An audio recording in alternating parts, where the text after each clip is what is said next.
Hello friends. आज हम फिर 5 इम्पॉर्टेंट इंग्लिश सेंटेंसेस का स्ट्रक्चर को सीखेंगे। ये सारे स्ट्रक्चर काफ़ी इम्पॉर्टेंट हैं। और एक चीज़ मैं आपको याद दिलाना चाहूँगा कि जब हम स्ट्रक्चर को सीख रहे हैं तो इस स्ट्रक्चर का जो महत्व है हमारे इंग्लिश स्पीकिंग में ओनली 10% है। तो पूछिएगा 90% क्या है, तो 90% आपकी प्रैक्टिस है। कोई भी स्किल है, जैसे आपको ड्राइविंग सीख हो या आप तैरना सीख रहे हो, तो जब तक वो उसके एक्चुअल फॉर्म में नहीं प्रैक्टिस करोगे, उसको नहीं सीख पाओगे। जैसे तैरना सीखने के लिए आपको तैरना पड़ेगा, ड्राइविंग सीखने के लिए आपको ड्राइव करना पड़ता है। क्यों? क्योंकि उसको उसी ओरिजिनल फॉर्म में सीखना पड़ता है। उसी तरह इंग्लिश स्पीकिंग का क्या है कि आपको इंग्लिश स्पीकिंग सीखना है तो आपको बोलना ही पड़ेगा, ठीक है? बोलना मतलब इंग्लिश स्पीकिंग की प्रैक्टिस करना पड़ेगी। अब सोचोगे कि मैं कैसे प्रैक्टिस करूँगा, मेरे साथ तो कोई नहीं है, तो किसी की ज़रूरत है नहीं, आपको खुद से प्रैक्टिस करना है। खुद से प्रैक्टिस कीजिए, मिरर के सामने प्रैक्टिस कीजिए, मतलब आपको प्रैक्टिस ही करके इसको आप सीख पाओगे। और बाकी कोई भी चीज़, जैसे अब मैं अभी इंग्लिश का प्रैक्टिस करूँगा, तो आप मेरे साथ आपको बोलना है, इसलिए मैं ये चीज़ इतनी सारी बात बताया। ये नहीं कि अगर केवल आप वीडियो सुन ले रहे हो, तो आप क्या हो रहा है कि आप पैसिवली जो है चीज़ों को जो है समझ रहे हो, आपको दिमाग में जा रहा है। लेकिन वो जब तक उसमें एक्टिवली पार्टिसिपेट नहीं करोगे तो दिमाग में तो चला गया है, लेकिन आपके टंग पे नहीं आएगा। क्यों? क्योंकि आपका टंग उस सेंटेंसेस का प्रैक्टिस नहीं की है। तो माइंड से जो है इन्फॉर्मेशन को टंग तक लाने के लिए जिस स्किल की ज़रूरत है उसको बोलते हैं इंग्लिश स्पीकिंग प्रैक्टिस। तो उसको आपको करना ही करना है, इसके बिना आप जो है आपका इंग्लिश जो है हमेशा वही प्रॉब्लम रहेगा कि आपके दिमाग में तो है, लेकिन जब टंग पे नहीं आ रहा है, आप बोल नहीं पा रहे हो, हिचक रहे हो। तो ये सारे जो है, अब लग रहा है कि मैं अपना जो है थ्योरी वाली बातें जो है अब समझा दिया हूँ। तो चलिए अ, अपने जो है हम मेन सोर्स देखते हैं ये क्या है आज का। तो 5 स्ट्रक्चर है, ये जो है मेनली थिंकिंग के जो सेंटेंसेस होता है, जैसे आई थिंक दैट। तो कभी-कभी क्या होता है, आप खुद में ही सीखते हो, थिंक करते हो। कभी-कभी क्या होता है, अपना जो थिंकिंग होता है या ओपिनियन होता है, किसी के सामने एक्सप्रेस करते हो। तो दोनों ही कंडीशन में जो है, इन सारे सेंटेंसेस को जो है आप इस्तेमाल करिएगा, स्ट्रक्चर का इस्तेमाल करते हुए सेंटेंसेस का बनाइएगा, तो ये बहुत अच्छा रहेगा। ठीक है? तो ये देख लीजिए एक बार, इसके बाद जो है पहला स्ट्रक्चर से शुरू करेंगे, प्रैक्टिस करेंगे। पहला है आई थिंक दैट है, दूसरा इन माय ओपिनियन है, from my point of view, third one है, फोर्थ में है इट सीम्स दैट, फिफ्थ में है आई बिलीव दैट। ठीक है, ऐसे-ऐसे हैं। तो चलिए पहला स्ट्रक्चर हम देखते हैं और इस पे हम प्रैक्टिस करेंगे सेंटेंसेस का। ठीक है? तो प्रैक्टिस में आपको मेन देखना है, पैटर्न को समझ लीजिएगा, कैसा आएगा तो मुझे ऐसा बोलना है बस, और कुछ नहीं। जैसे आई थिंक दैट, इसके बाद क्लॉज, बाकी जो चीज़ें हैं वहाँ लिखना है। जैसे पहला सेंटेंस है, मुझे लगता है कि हमें और मेहनत करनी चाहिए। I think that we should work harder. I think that we should work harder. I think that we should work harder. Next sentence है, मुझे लगता है कि यह एक अच्छा अवसर है। I think that this is a good opportunity. I think that this is a good opportunity. I think that this is a good opportunity. मुझे लगता है कि हमें अभी शुरू करना चाहिए। I think that we should start now. I think that we should start now. Next sentence है, मुझे लगता है कि यह सही निर्णय है। I think that this is the right decision. I think that this is the right decision. अभी आपको बोरिंग हो रहा होगा, लेकिन फिर भी आपको जो है बोरिंग में ही जो आप टिक जाता है ना, वही फिर जो है अपने जो है लक्ष्य को प्राप्त करता है। ठीक है? मुझे लगता है कि हमें धैर्य रखना चाहिए। I think that we should be patient. I think that we should be patient. मुझे लगता है कि यह योजना सफल होगी। I think that this plan will succeed. I think that this plan will succeed. मुझे लगता है कि हमें सकारात्मक रहना चाहिए। I think that we should stay positive. I think that we should stay positive. मुझे लगता है कि यह एक चुनौती है। I think that this is a challenge. I think that this is a challenge. Next sentence है, मुझे लगता है कि हमें और सीखना चाहिए। मुझे लगता है कि हमें और सीखना चाहिए। I think that we should learn more. I think that we should learn more. Next sentence है, मुझे लगता है कि यह संभव है। I think that it is possible. I think that it is possible. चलिए now come to the second structure. ये है in my opinion. In my opinion, इस ये क्या होता है, जब जनरली जो है कुछ लोग हैं जहाँ सब लोग अपने विचार रख रहे हैं, तो हाँ, आप भी अपने विचार रखोगे तो आप बोलोगे इन माय ओपिनियन, मेरे राय में, ठीक है? तो ऐसे है इसका। मेरे राय में यह एक अच्छा विचार है। In my opinion this is a good idea. In my opinion this is a good idea. मेरे राय में हमें अभी निर्णय लेना चाहिए। In my opinion we should make a decision now. In my opinion we should make a decision now. मेरी राय में यह सबसे अच्छा तरीका है। In my opinion this is the best way. In my opinion this is the best वे। ठीक है। नेक्स्ट सेंटेंस इज मेरी राय में हमें धैर्य रखना चाहिए।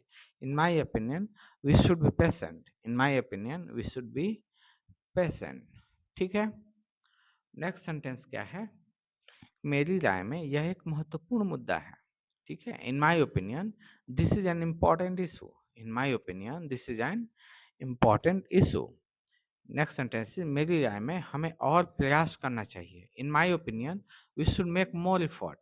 In my opinion we should make more effort. ठीक है। नेक्स्ट सेंटेंस, मेरी राय में यह सही दिशा है। In my opinion this is the right direction. In my opinion this is the right direction. In my opinion this is the right direction. Next sentence, मेरी राय में हमें सावधान रहना चाहिए। In my opinion, we should be careful. In my opinion, we should be careful. ठीक है। Next sentence है मेरी राय में यह एक अच्छा अवसर है। In my opinion this is a great opportunity. In my opinion this is a great opportunity. ठीक है। नेक्स्ट सेंटेंस, मेरी राय में हमें सीखते रहना चाहिए। In my opinion we should keep learning. In my opinion we should keep learning. ठीक है। सारे सेंटेंसेस कितने अच्छे हैं। अगर आप इस पे प्रैक्टिस करते हो, मास्टरी कर लेते हो, तो I don't think so you will have the any problem in your future to speak in English. Okay. तो आप इस पे जो है मास्टरी कीजिए। ठीक है। नेक्स्ट स्ट्रक्चर है from my point of view. From my point of view, मेरे दृष्टिकोण में। ठीक है। मेरे दृष्टिकोण में, जैसे मेरे दृष्टिकोण में यह एक सही निर्णय है। From my point of view, this is the right direction. From my point of view, this is the right direction. इस ये जितने सारे स्ट्रक्चर है उसमें से किसी एक दो को भी आप कर लेते हो, प्रैक्टिस कर लेते हो, तो उसका इस्तेमाल करो। Suppose if you are speaking, you are using the in my opinion, so you don't require to use this structure from my point of view. So any one of this structure can help you the same purpose, help you in the same purpose. ठीक है। तो इसमें से कोई भी, but इसमें क्या है कि मैं डिफरेंट टाइप ऑफ जो इसमें जो है बन सकते हैं सेंटेंसेस स्ट्रक्चर, उसको मैंने कर दिया है कि suppose you have the habit of speaking the in my opinion और from my point of view, but someone is speaking in different structure, so that time you don't get confused, और that time don't think that how this sentence has come from where this sentences have come from. ठीक है। तो इसलिए कि आप उसके बारे में अवेयर रहिए, इसलिए भी है। तो ठीक है। नेक्स्ट सेंटेंस है मेरे दृष्टिकोण में हमें और मेहनत करनी चाहिए। From my point of view we should work harder. From my point of view we should work harder. मेरे दृष्टिकोण में यह आसान नहीं है। From my point of view this is not easy. From my point of view this is not easy. मेरे दृष्टिकोण में हमें सावधान रहना चाहिए। From my point of view we should be careful. From my point of view we should be careful. From my point of view we should be careful. मेरे दृष्टिकोण में यह एक अच्छा अवसर है। From my point of view this is a good opportunity. From my point of view this is a good opportunity. मेरे दृष्टिकोण में हमें धैर्य रखना चाहिए। From my point of view we should be patient. From my point of view we should be patient. From my point of view we should be patient. मेरे दृष्टिकोण में यह एक अच्छी चुनौती है। From my point of view this is a big challenge. From my point of view this is a big challenge. मेरे दृष्टिकोण में हमें सही योजना बनाना चाहिए। From my point of view we should make the right plan. From my point of view we should make the right plan. From my point of view we should make the right plan.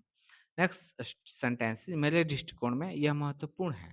From my point of view this is important. From my point of view this is important. Next sentence is मेरे दृष्टिकोण में हमें आगे बढ़ना चाहिए। From my point of view we should move forward. From my point of view we should move forward. ठीक है। Now let's move to next structure. It seems that it seems that में ऐसा है कि किसी चीज के बारे में जो है आप जो है पूरी तरह से जो है आप श्योर नहीं हो, आप जो है उसको बाहरी तरह से देख के ऐसा आपको लगता है, प्रतीत हो रहा है आपको कि ऐसा हो सकता है, but you are 100% not sure that what I am saying that it is 100% right. Okay, तो इट सिम्स दैट ऐसा लगता है, जैसे ऐसा लगता है कि वह व्यस्त है। It seems that he is busy, it seems that he is busy, it seems that he is busy. लेकिन ऐसा भी हो सकता है कि वो बिजी ना हो, ऐसे एक्टिंग कर रहा हो बिजी होने का। ऐसा लगता है कि हमें इंतजार करना होगा। It seems that we have to wait.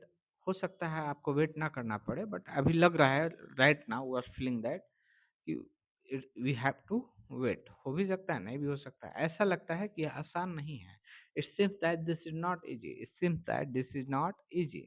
ऐसा लगता है यह सही है, ऐसा लगता है कि वह सही है। It seems that he is right, it seems that he is right, it seems that he is right। ऐसा लगता है कि हमें अब और समय चाहिए। It seems that we need more time, it seems that we need more time, it seems that we need more time। ऐसा लगता है कि यह योजना सफल होगी। It seems that this plan will succeed, it seems that this plan will succeed। ऐसा लगता है कि हमें सावधान रहना चाहिए। It seems that we should be careful, it seems that we should be careful, it seems that we should be careful. ऐसा लगता है कि वह सच बोल रहा है। It seems that he is telling the truth, it seems that he is telling the truth, he is telling the truth. ऐसा लगता है कि यह एक अच्छा अवसर है। It seems that this is a good opportunity, it seems that this is a good opportunity. Okay, and now last sentence of this structure is, ऐसा लगता है कि सब ठीक हो जाएगा। It seems that everything will be fine, it seems that everything will be fine. ठीक है, और आज के हम जो लास्ट स्ट्रक्चर में जो है, मेरा विश्वास है कि अब ये जो है काफ़ी जो है इट सीम्स दैट से जो है ये जब इस्तेमाल करते हो, आई बिलीव दैट, तो आप फॉर्मली बिलीव कर रहे हो किसी चीज़ में, just because you have the enough exposure of that particular thing and you have the enough experience of that particular thing, that if it's happened then result will be what would be the result। जैसे कि you are seeing the somebody is working hard, तो आप कह सकते हो कि working hard, I have seen the many people in your life, those who have work hard they get success. तो आप यहाँ पे एकदम फॉर्मली बिलीव के साथ बोल रहे हो कि मेरा विश्वास है, I believe that hard work bring success, hard work bring success. तो how have decided that hard work brings success? Based on your past experience, we have seen the many people in your life, those who have worked harder, they got success in their life। तो इसलिए ठीक है, तो अभी ये इसी पे मैं एक सेंटेंस और बोल रहा है कि if you practice well with dedication, you will get fluent in English speaking. Okay, तो यहाँ से भी आप ड्राइव कीजिए। और ये सारे सेंटेंसेस ऐसे हैं कि suppose if you are get through once with the sentences with me, then practice the sentences alone and also try to make some sentences based on this structure, some more sentences. ठीक है, तो आपका और इस पे जो है आपका पकड़ बेहतर होगा। ठीक है, नेक्स्ट सेंटेंस है, मेरा विश्वास है कि शिक्षा महत्वपूर्ण है। I believe that education is important, I believe that education is important. मेरा विश्वास है कि हमें सीखते रहना चाहिए। I believe that we should keep learning, I believe that we should keep learning, I believe that we should keep learning. मेरा विश्वास है कि यह संभव है। I believe that that is possible, I believe that that is possible, I believe that that is possible. मेरा विश्वास है कि हमें सकारात्मक रहना चाहिए। I believe that we should stay positive, I believe that we should stay positive, I believe that we should stay positive। मेरा विश्वास है यह सही निर्णय है। I believe that this is the right decision, I believe that this is the right decision, I believe that this is the right decision। मेरा विश्वास है कि हमें आगे बढ़ना चाहिए। I believe that we should move forward, I believe that we should move forward, I believe that we should move forward। मेरा विश्वास है यह एक अच्छा अवसर है। I believe that this is a good opportunity, I believe that this is a good opportunity. ठीक है, एंड नेक्स्ट सेंटेंस, मेरा विश्वास है कि हमें धैर्य रखना चाहिए। I believe that we should be patient, I believe that we should be patient. मेरा विश्वास है कि हम सफल होंगे। I believe that we will succeed, I believe that we will succeed. So friends, आपने देखा कितने हम अच्छे तरीके से जो है समझकर और प्रैक्टिस करके और सारे जितने भी जो रिलेवेंट जो टिप्स हैं मैंने आपको दिया, तो इसको आप प्रैक्टिस कीजिए उसी तरह से और आप इसमें जो है चलते जाइए। देखिए कोई भी जो अगर ऐसे समय में भी चलते रहना कंटिन्यू करता है जब उसको कोई नहीं कुछ नहीं दिखाई दे रहा है आगे, वही लास्ट में जो है एंड तक पहुँचता है। सपोज़ अगर इंस्टेंट इंग्लिश स्पीकिंग लर्निंग के चक्कर में you have practice the 10 days or one month and that you have find yourself that I didn't get any improvement, so you left in halfway. So this way will never going to learn the any skill. Any skill you have to be patient and wait till the end, so that you could get the optimum result. ठीक है? Thank you so much. Meet you in the next session.